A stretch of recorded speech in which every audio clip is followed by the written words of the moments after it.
ijtihad itu dilakukan agar menemukan rel Islam, agar kita bisa tetap melangkah di atas rel Islam, bukan karena Islam tidak diatur maka ini wilayah ijtihad.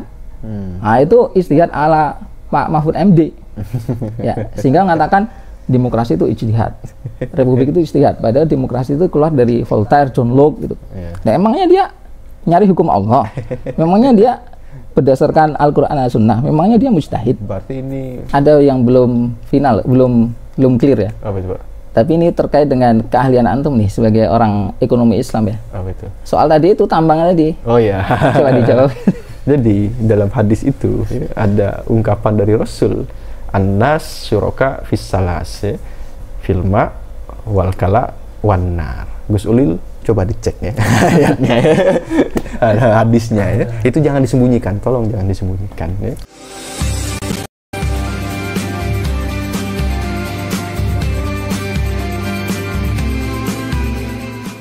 Baik, assalamualaikum warahmatullahi wabarakatuh. Ketemu lagi malam hari ini ya dengan kita Mataram Liberation Institute dalam Posko Kesadaran ya, pusat kos-kosan atau podcast kos-kosan kesadaran ya. Kita ngelanjutkan lagi nih Pak ya, Mas Nopal ya, terkait dengan pembahasan kita sebelumnya itu kita mau lihat ya, dalam Islam itu yang dimaksud dengan ijtihad itu seperti apa ya Pak ya. Sehingga tadi kita ini benar-benar bisa yakin gitu loh, bahwa Islam ini tidak akan menimbulkan chaos pendapat yang nggak punya jejak gitu loh. Yang hari ini kan kalau kita nonton di mana? Kita nonton di ILC atau debat itu ribut banget Pak. Cuman kita nggak tahu nih ini landasannya yang mana gitu loh. Nah, yang ku tahu kan kalau dalam Islam para ulama itu berbeda pendapat, oke kan, biasa terjadi gitu loh. Masing-masing bisa mempertahankan ijtihadnya. Nah, cuman itu tadi pertanyaannya, ijtihad itu seperti apa gitu loh, sehingga satu pendapat itu masih bisa dikatakan pendapat Islami, sedangkan pendapat yang lain bukan pendapat Islami. Nah, kita mulai dari situ. Angel ini ya, angel nggak Mas? Angel. Iya Pak, menurut Pak. Nopal punya pertanyaan ini. Jadi kan double jangan kan yang ribet lah ya terkait dengan pendapat-pendapat Islam itu loh. Nah, ini sesama orang Islam aja atau kelompok kaum muslimin itu terkadang untuk menyampaikan dakwah Islam itu berbeda caranya dan itu saling gontok-gontokan gitu loh. Tadi pertanyaan Pak. Roblox. Iya, coba ya, itu sebenarnya jauh dari ini ya, dari intermezzo judul ijtihad ya. Yang mungkin saya tanyakan tentang Roblox ini apa hukumnya gitu kan. Dakwah via Roblox. Jelas ya saya Roblox itu adalah permainan yang dimana di situ ada avatar atau karakter. Jadi setiap orang itu punya karakter di dunia itu dan ada map-mapnya. Nah, mapnya itu beraneka macam. Ada yang di diskotik, ada yang di gunung. Jadi kan kalau kita udah daki perahu belum udah gimana di Roblox. Jadi setiap kita masuk ada itu ya. Jadi dia berarti bisa tuh naik gunung dengan cewek gitu. Bisa ngobrol gitu loh. Jadi kita kayak ngejalanin hidup aja gitu ya. Ngejalanin hidup hanya saja di dunia virtual gitu, di dunia game. Nah, tapi ada juga yang menarik gitu sama Kadam Siddiq atau Husain Basyaiban. Dia juga main Roblox beliau ini. Tapi beliau di situ berdakwah. Serius, itu berdakwah. Banyak konten-konten beliau. Dia live streaming di TikTok, habis itu berdakwah.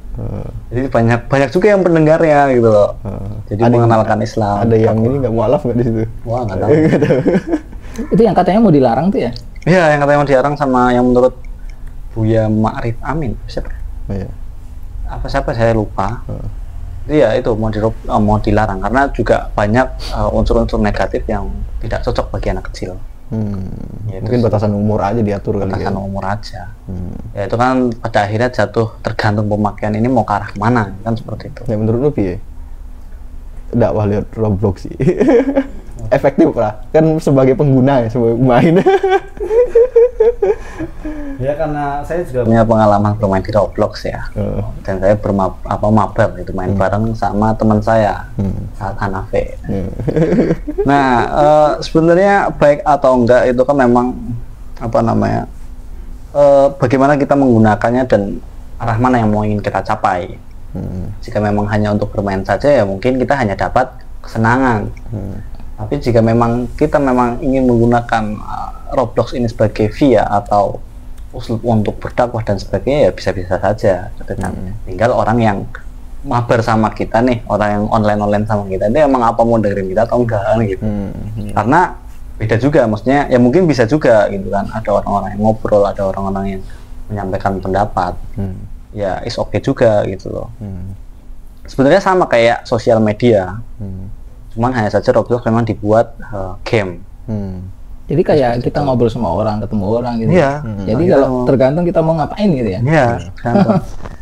Itu Bisa gitu. aja kita nggak ngikuti mereka, kita buat bangunan sendiri, buat rumah sendiri, buat lingkungan sendiri itu. Kalau rumah sendiri lebih ke Minecraft sih, Minecraft Oh, gitu iya. ya. Oh, tinggal buat rumah ini. Kalau di Roblox itu udah ada map yang dibuat sama kreator.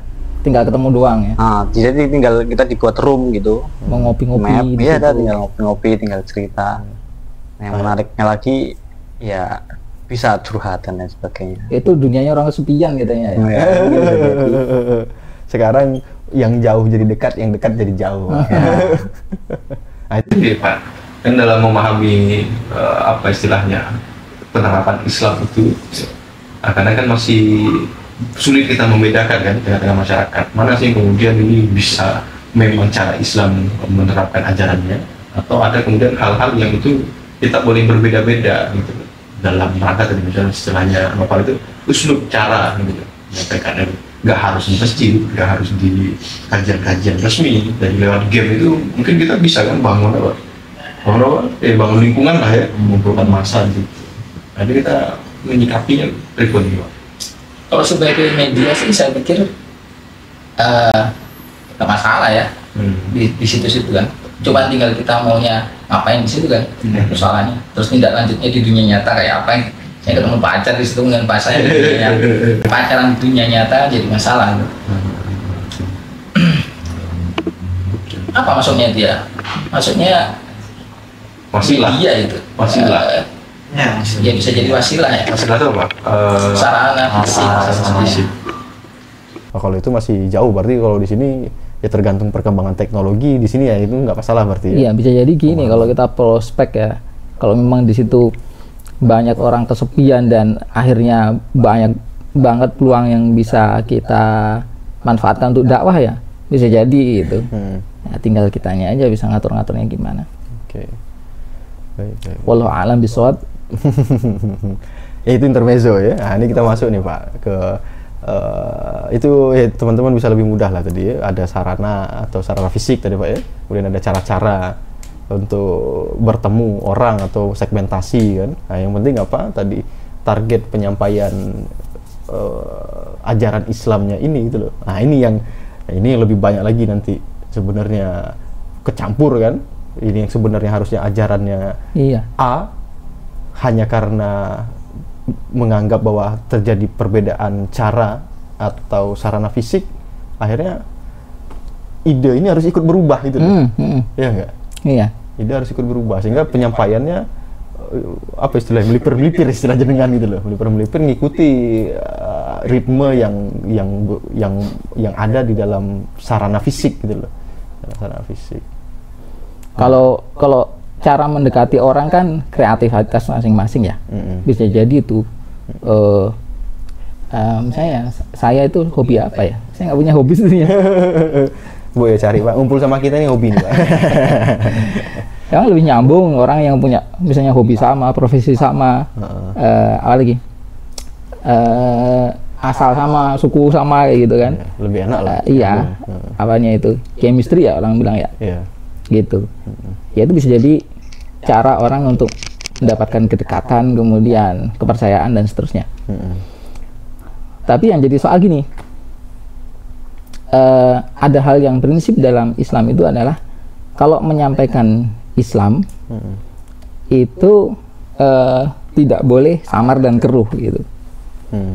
Karena memperbaikinya akan sulit. Contoh Pak? Wah ini jadi dalam nih. Nggak apa-apa Pak, sekalian Pak, masih ada waktu kita. Contoh yang sangat sederhana nih ya. Kadang kita nganggap misalnya sangat naif, contoh sangat naif ya. Teman-teman kita suka makan babi misalnya gitu. Gimana dakwahnya supaya kita bisa smooth masuk ke mereka tanpa mereka sakit hati, diajak untuk meninggalkan makan babi. Gimana coba? Ikut nongkrong, Ikut babi minimal. Oh, ternyata dia sangat inklusif terhadap babi. Ya, hal yang paling kasar itu ya, saya pikir hal yang tidak terpikir oleh dai manapun ya, untuk bareng-bareng makan babi kan nggak mungkin ya, nggak mungkin, tidak ada dai yang kayak gitu. Tapi yang prinsip adalah jangan sampai memberikan pemikiran yang keliru dengan tujuan teman-teman ini supaya meninggalkan daging babi gitu. Karena hampir nggak ada signifikansinya dalam Islam itu. Contoh misal kamu jangan makan babi itu nggak sehat, ada cacing pita. Nah itu sebenarnya belum masuk ke Islam, ya kan? Dan itu justru mengajari orang untuk menggunakan kaidah berpikir yang tidak Islami sebenarnya, ya, karena pertimbangannya menjadi yang sering kita bicarakan, yakni utilitarianisme. Jadinya gitu. Nanti kalau kita itu sebagai jembatan agar nanti masuk ke persoalan halal haram. Nanti kalau mereka bicara halal haram itu mereka sudah alergi duluan gitu. Itu apa ya? Melipir tadi. Iya. Jadi kalau kita memang sudah berhasil dekat dan punya kepercayaan pada mereka, toh saya yakin tidak akan ada masalah kok kalau kita bicara soal gimana supaya kita ini bareng-bareng taat sama agama gitu. Ya kan? Dengan terus terang aja Bu, ini sebenarnya nggak boleh kan, kita tahu ini nggak boleh dalam agama. Sampai kapan sih kita gini terus gitu kan? Ya. Artinya permainan penyampaian lewat uslub-uslub tertentu, cara-cara tertentu, atau lewat sarana-sarana fisik tertentu itu jangan sampai mengaburkan ide-ide Islam yang utuh gitu ya. Ya, itu bagian dari metode sebenarnya, bagian dari metode pokok untuk menerangkan hukum Islam dengan argumentasi yang Islami. Kalau Syekh Taqiyuddin An-Nabhani rahimahullah itu menunjukkan ada dua kesalahan yang tidak boleh sebenarnya. Mendalili syara dengan dalil yang bukan syara. Ya kan? Mendalili syara dengan akal. Itu yang pertama. Yang kedua, mendalili akal dengan syara. Gimana bisa dibayangkan nggak? Contoh Pak. Ya, kembali ke babi aja ya. Ya. Mendalili syara dengan akal. Babi itu nggak boleh loh, haram. Kenapa? Karena nggak sehat. Karena ada cacing pita. Atau kalau master saya dulu di S1 bilang, karena karakter DNA babi itu sangat identik dengan DNA manusia, sehingga manusia bisa mengalami mutasi gitu. Jadi babi. Jadi punya sifat-sifat kebabian. Waktu itu ya, saya semester 2 atau semester 2 sebenarnya. Itu pertanyaan di ujian tuh saya bantah. Saya bantah poin-poin itu, tapi saya dapat A, alhamdulillah. Berarti nggak baper dosennya. Ya, itu kan jadi kita ingin mengajak orang ke syariat, tapi dengan dalil yang bukan syariat sebenarnya. Jadi akhirnya dia mengamalkan larangan atau mentaati larangan makan daging babi itu dengan alasan yang lain sebenarnya. Dia tidak mengamalkan ajaran Islam sebenarnya. Yang kedua adalah mendalili akal dengan syara. Perkataannya gini, kita itu nggak boleh makanan yang berbahaya. Babi itu makanan yang berbahaya. Makanya Allah melarang, gitu kan? Itu namanya mendalili akal dengan syariat. Yang benar itu mendalili syariat dengan syariat gitu. Itu di mana? Ada di sebuah buku kecil yang namanya Mafahim. Ya. Mafahim siapa Pak? Mafahim Syekh Taqiyuddin. Di bagian pengantar masuk persoalan Hasan dan Qabih. Gitu. Iya. Ini kan tadi ya apa namanya, bahwa pembagian tadi itu menurut saya lebih pada ayat-ayat yang sifatnya ta'abudi ya. Bukan pada sifat-sifat bukan pada ayat-ayat yang bukan ta'abudi ya. Jadi yang apa tuh? Yang ta'abudi itu yang yang ayatnya itu memang diturunkan tidak perlu dipertanyakan kenapa. Kenapa sholat maghrib 3 rakaat? Nah, kenapa yang bukan sifatnya tadi tidak bisa kita tanyakan why. Kenapa kalau kentut basuhnya muka? Jadi seperti itu. Jadi memang hanya pada itu ya ayat-ayat yang untuk keimanan saja. Karena kan ya tadi ya kayak kemarin juga ada kontennya Felix sama Remoncin kan, yang Remoncin. Wah, ini nyebut-nyebut orang. Oh iya, maaf. Biar viral, pansos namanya. Ada konten ya, ada konten. Jadi ada konten lain yang dia itu nggak setuju dengan pendapat ustadznya tentang pengharaman babi. Babi juga. Sama. Jadi selalu yang ditanyakan tuh kenapa. Padahal pengharaman babi itu tentang ayat-ayat yang ta'abudi ya, yang dimana memang kita tidak bisa tanya why-nya. Nah, tapi ya tadi bukan kesalahan juga sih. Mungkin penyampaian seperti itu orang orang yang awam, orang yang ingin mengerti nggak bakal nyampe kenapa babi haram. Seperti itu yang dimana seharusnya lebih kita tidak hanya bisa menggunakan rasionalitas saja, tapi perlu keimanan. Ya. Nah ini balik lagi ke pembahasan kita yang pertama, bahwa dalil-dalil syariat itu keseluruhannya harus dibuktikan dulu, Pak. Sumbernya Al-Quran itu benar atau tidak kan? Sehingga semua dalilnya menjadi benar gitu. Ya, karena begini, memang prinsipnya adalah tentang pemaknaan terhadap kehidupan dunia ini, gitu. Dunia ini sebenarnya acara apa sih? Acara apa sih? Iya. Kayak film apa itu? Lupa aku. Yang dia masuk dalam reality show gitu loh. Kehidupannya itu ditonton banyak orang di dunia. Lupa aku judulnya. Ya, akhirnya kan kalau kita merangkai berbagai macam puzzle dari keyakinan-keyakinan yang dihadirkan oleh Islam, kita sampai pada kesimpulan bahwa dunia ini memang ajang ujian untuk kita ini mampu nggak sih mentaati Allah. Artinya mampu nggak sih kita taat untuk diperintah ini dan dilarang itu, gitu kan? Kayak iblis itu coba tak suruh sujud sama Adam itu kira-kira gitu kan?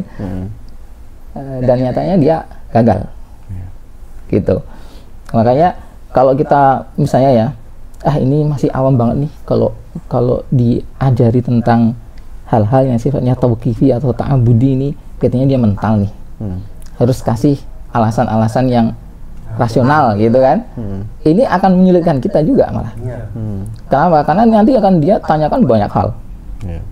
Kenapa boleh poligami? Kenapa apalagi wanita nggak boleh jadi pemimpin misalnya? Kenapa warisan wanita setengahnya dari warisan laki-laki? Wah, ini kita akan kerepotan betul. Makanya penting untuk sebelum segalanya justru akidah, kemudian menjadikan akidah itu sebagai landasan pikir atau kaidah fikriyah dalam bahasanya buyut guru saya itu ya. Oke Pak, ini kita naikkan lagi pertanyaannya Pak. Jadi kan sebenarnya udah berapa bulan yang lalu ya, ribut kasus tambang, terus kan kemudian Gus Ulil Absor itu ikut nimbrung lah ya. Pansos lagi nih. Pansos lagi, banyak tokoh yang kita sebut ya. Nah, karena ya ini sebenarnya yang kemudian jadi apa, polemik lah ya dalam memahami Islam itu loh, bahwa dianggap kan Islam itu ya saling berbeda kan dalam berpendapat gitu loh ya, yang apa istilahnya, sehingga kita mau pakai Islam yang mana kan pertanyaannya. Misal kayak kasus tambang, Gus Ulil itu memakai prinsip bahwa al-aslu fi'il muamalat ibahah kan, hukum asal dari muamalah itu mubah, boleh gitu loh. Nah, sehingga tambang itu dalam bentuk transaksinya, pengelolaannya itu ya boleh gitu loh. Ditambah lagi nanti dengan apa, dengan kaidah maslahat misalnya, maslahat. Nah ini aku minta jawaban jenengan itu Pak, atau tanggapan nih. Ini pendapat Islami tidak sih? Karena aku misalnya sebagai lulusan sarjana ekonomi Islam, ini calon sarjana sastra Arab. UAD harus bangga punya mahasiswa seperti ini. Itu Pak, menurutku ini pendapat ngawur gitu loh. Karena aku ngadopsi pendapat yang berbeda kan, bahwa tambang itu bukan hal yang kemudian bebas dikelola gitu loh. Ada penempatannya, itu kan harta milik umum. Sehingga yang ngelola harus negara, hasilnya untuk masyarakat. Tapi hari ini kan dikuasai swasta, diserahkan ke ormas gitu loh. Dengan tadi dalil maslahat dan mubah untuk ngelolanya gitu loh. Cara kita istilahnya motret ini atau menilai ini pendapat Islami atau bukan gitu loh. Ini ngawur atau enggak gitu loh.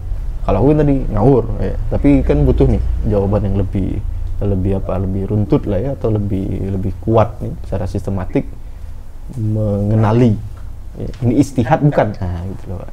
Kadang sulit ya. Memang pakai dalil gitu kan, kemudian seolah-olah pendapat itu didasarkan pada dalil atau kaidah-kaidah umum. Tapi yang jelas gini, yang namanya ijtihad itu kan Imam Al-Ghazali itu punya buku ya, judulnya Al-Mustasfa fi Ilmil Usul. Nah, di situ ini buku tentang metode ijtihad, usul fikih. Beliau mengatakan yang namanya ijtihad itu adalah badlul mujtahidi wus'ahu, pengerahan daya seorang mujtahid, pengerahan daya seorang mujtahid fi talabil ilmi minal ahkami syar'iyyati, dalam mencari pengetahuan tentang hukum syara. Gitu. Nah, kalau di dalam keterangan al ilmu yang dimaksud di situ adalah ilmu yang bersifat zonni. Gitu. Makanya ada definisi yang lain, banyaknya definisinya. Misalnya Al-Amidi dalam Al-Ihkam fi Usul Ahkam itu beliau mengatakan bahwa ijtihad adalah istifragul wus'i fi talabil dhanni minal ahkami syar'iyyati. Bla bla bla bla. Ijtihad adalah menguras segala kemampuan untuk mencari zon. Zon itu apa? Dugaan. Zon itu dugaan. Pengetahuan yang sifatnya itu dugaan kuat. Masih ada kemungkinan salah meskipun dikit. Iya, itu zon. Jadi ada batasannya ya, paling tidak kita dapat dari Ghazali dan Al-Amidi. Yang namanya ijtihad itu hanya dalam ranah yang sifatnya zonni dalam Islam. Karena ada hal yang sifatnya qat'i, yakni perkara yang tadi kita bahas di minggu lalu ya. Ada hal yang tidak diragukan lagi dalam Islam, itu dengan perkara qat'i atau ma'lumun minad dini bid-darurah. Contohnya ada perintah sholat 5 waktu dalam Islam, ada perintah puasa Ramadan, ada larangan zina, larangan khamr dan seterusnya, larangan judi. Gitu. Jadi kalau sudah ada ketentuan yang jelas dalam Al-Quran atau As-Sunnah yang katanya disebut oleh para ulama sebagai nas. Nas itu adalah makna yang tidak butuh interpretasi rumit-rumit. Itu sudah tidak butuh ijtihad lagi. Gitu.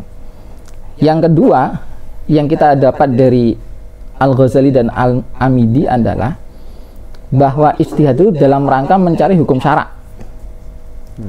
bukan dalam rangka mencari apa ya, bukan dalam rangka mencari pandangan sendiri gitu ya, tapi dalam rangka mencari hukum syara. Lah, hukum syara itu apa?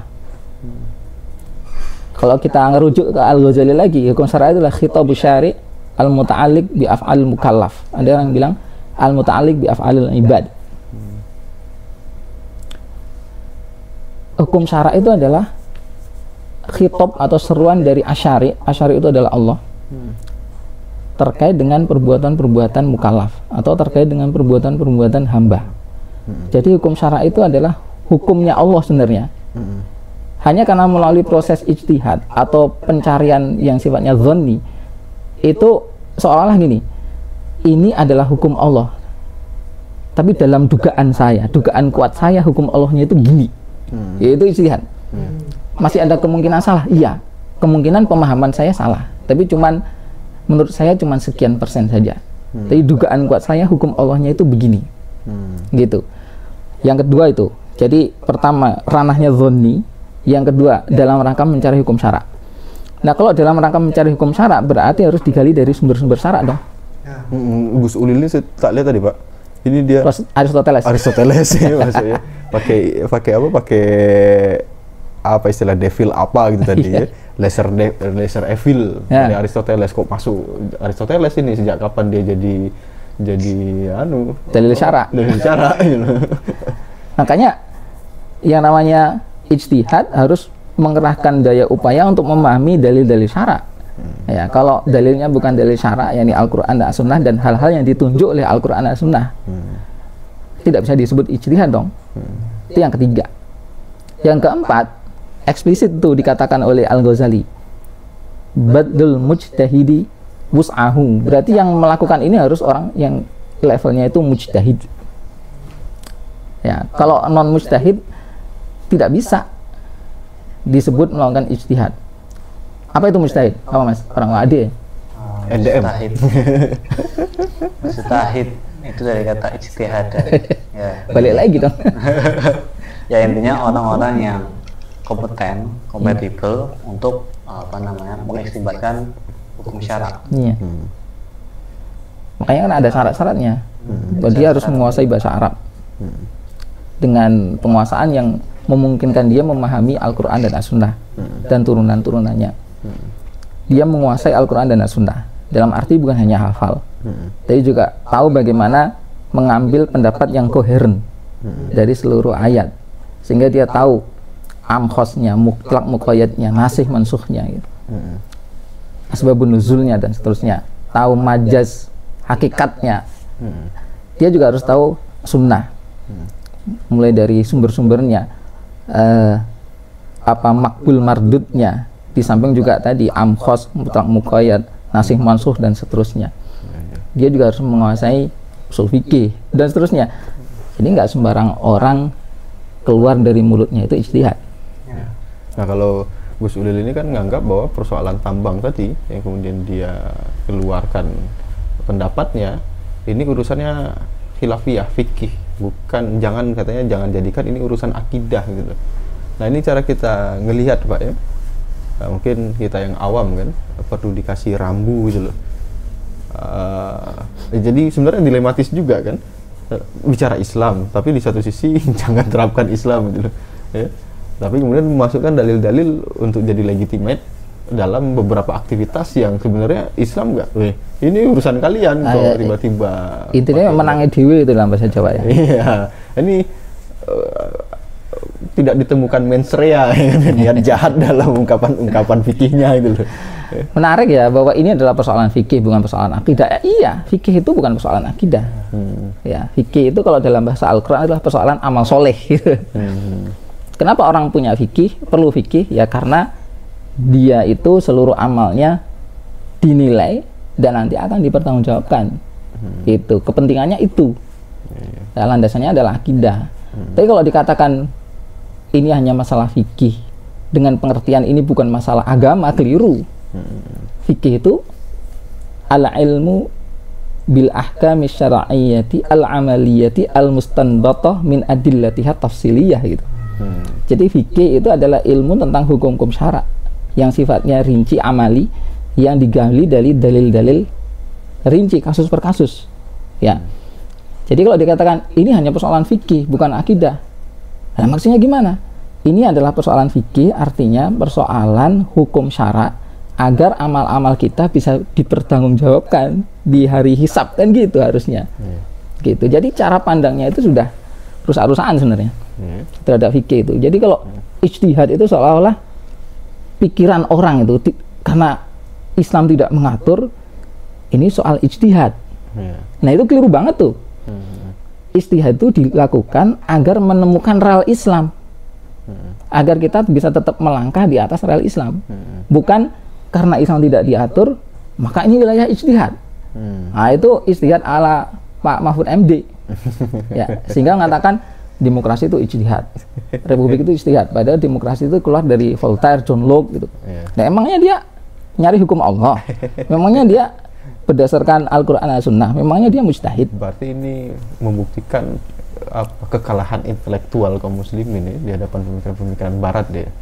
Jadi dalam artian kita udah hidup dalam lingkungannya, kita nggak bisa keluar dari situ, akhirnya kita nyari dalil-dalil yang bisa menyesuaikan diri. Adaptasi. Adaptasi. Ya itu dari tajdid itu dalam pengertian memperbarui agama agar bisa beradaptasi dengan tren yang sejatinya lahir dari sekularisme, demokrasi, nasionalisme kayak gitu.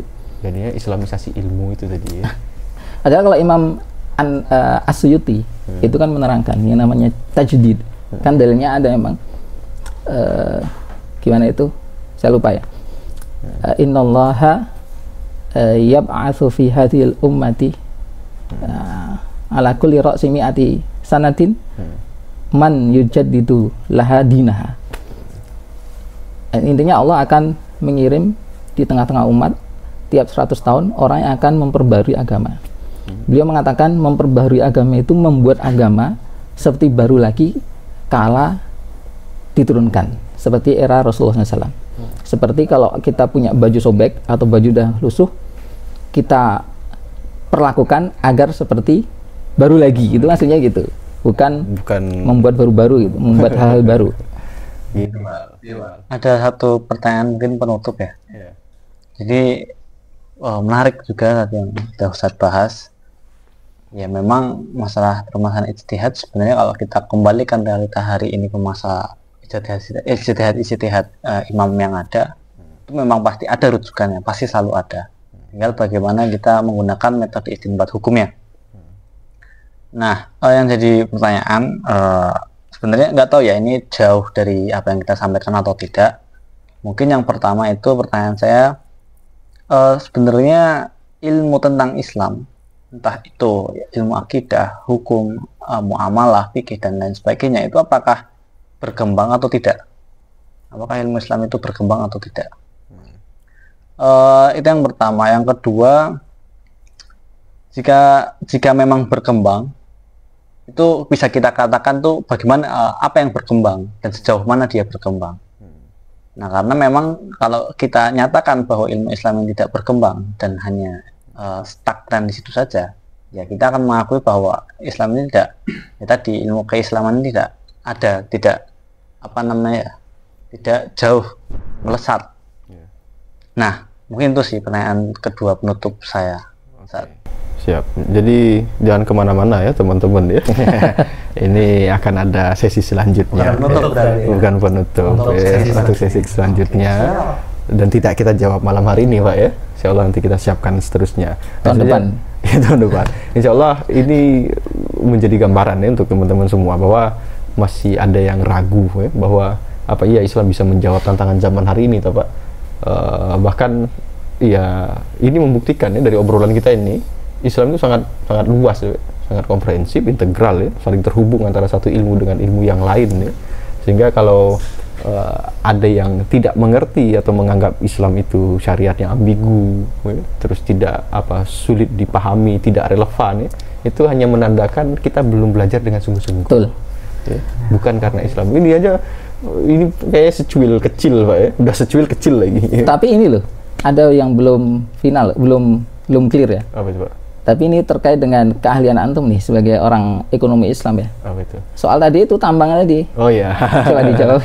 Jadi dalam hadis itu ya, ada ungkapan dari Rasul, An-nas syuraka fis salas, ya, filma wal kala wan nar. Gus Ulil coba dicek ya ayatnya ya. Hadisnya ya. Itu jangan disembunyikan, tolong jangan disembunyikan ya. Penjelasannya dalam sirah Rasul Pak ya, bagaimana membagi hasil tambang itu gitu loh. Itu ya penutupnya teman-teman semua ya. Pak, ada yang mau disampaikan lagi? Tidak ada ya. Insyaallah kita ketemu lagi nanti sesi selanjutnya. Jangan pernah puas ya. Assalamualaikum warahmatullahi wabarakatuh. Waalaikumsalam.